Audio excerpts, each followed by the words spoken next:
But the system is set up in such a way where this institution, of course, wants to pick up the best academically students available for them. So the system is set up from GPA 4.0.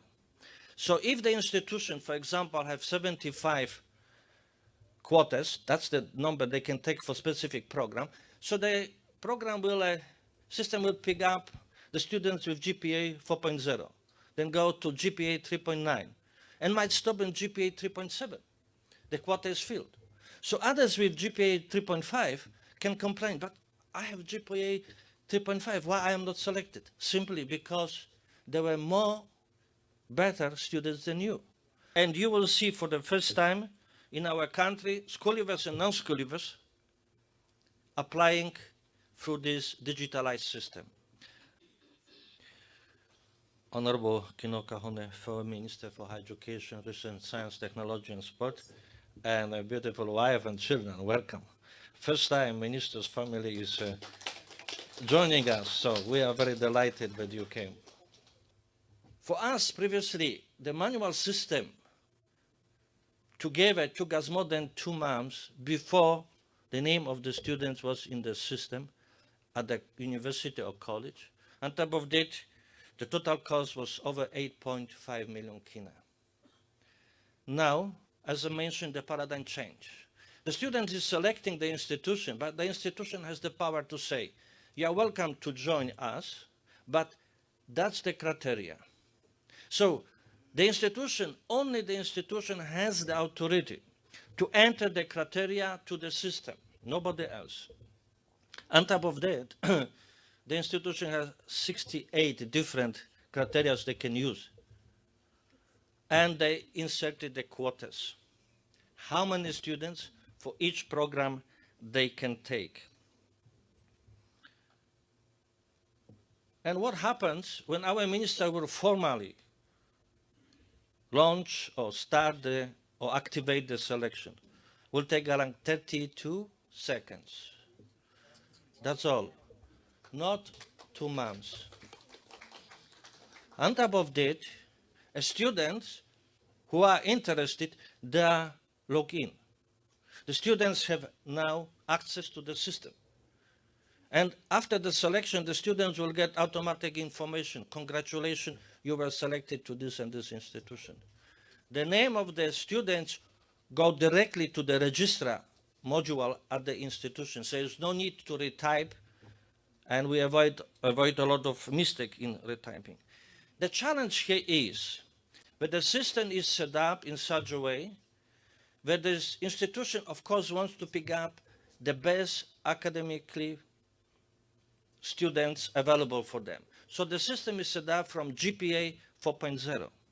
So if the institution, for example, have 75 quotas, that's the number they can take for specific program, so the program will, system will pick up the students with GPA 4.0, then go to GPA 3.9, and might stop in GPA 3.7.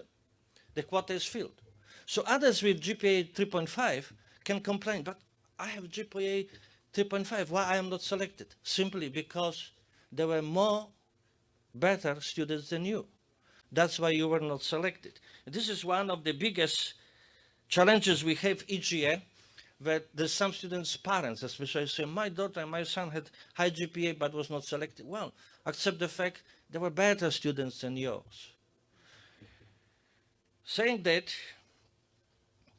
we have national admission pool. It means students who are not selected, they're in the national admission pool.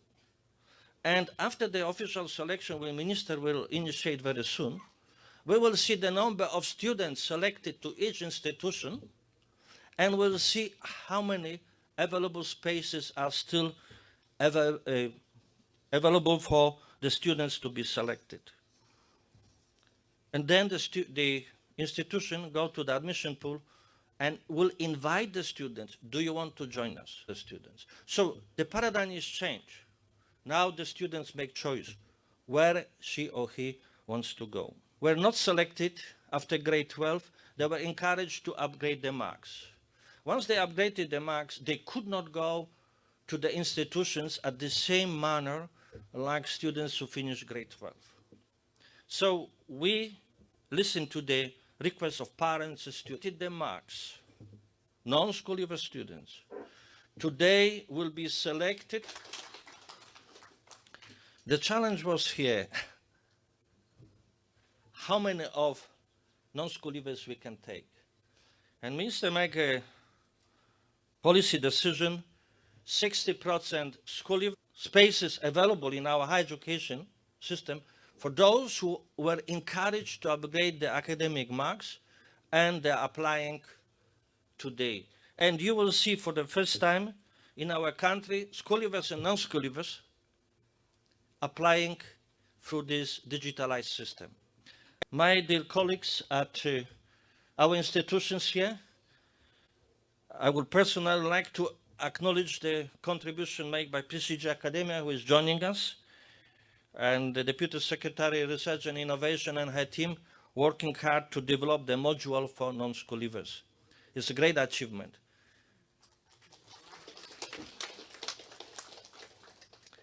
I tell you something about this one. Open my mind. We didn't understand that in our country the providers which are upgrading the students' qualification using different systems which are not aligned with the system of the Department of Education. So this created additional stress on our team. And tell you frankly, it will take us 3-4 years now to communicate and work with those providers who are upgrading the qualification of grade 12. And will take us up to 3 years to help them to fix the system which is aligned with the same system as our Department of Education has. And this is the beautiful experience I have, because now I know where the issue. Now I know why many of these grade 12 who non-school leavers couldn't go anywhere, because the system they had was not recognized by our institutions. So we are going now to, will take us 3 years to fix it. It's not the magic that we can do overnight. We have to contact each provider, sit down with them. It's a special professional journalists, which I would expect from our people working in media, was to contact DHEST, to seek our views. Is this story correct? Or what you have to act? But we are not contacted. So the public more professional views. So correct information and from last year. So I think it's important, but I will mention that because this was not only on social media, to remarks, let us in higher education for all citizens. I would like to thank all the stakeholders, institutions, and technical teams at DHEST and PCG Academia for the hard work in ensuring this process continues to succeed. And I would like to take this opportunity to say thank you to our minister, who is very much committed to digitalize the whole higher education sector. And we are now digitalizing wing after wing in DHEST. Now we're in the process to digitalize the whole quality assurance wing. Then we go to the project wings. So DHEST, if everything goes all right, by end of next year will be fully digitalized. And it's a great achievement. It is possible because we have the support of DHEST and our higher education sector colleagues. What you see is not the software which we bought from the shelf. No. This is the software which we are developing in our country for our people. Nobody has that software. We are developing module after module.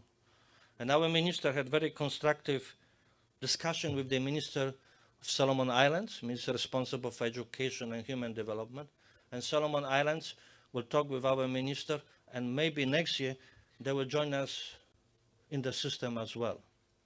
So we are developing something not only for ourselves, but for our brothers and sisters in neighbor country, Solomon Islands. So the software is very professional. It's not concluded yet. We are developing module after module, but it's our PNG software. And it's possible because we have a minister who is behind it and is fully supporting us. Colleagues, thank you very much for coming. And I am curious to see, like everyone here, how many students will be selected and to which institutions. Thank you for coming this morning. Professor Father Jan Zuba for the opening remarks.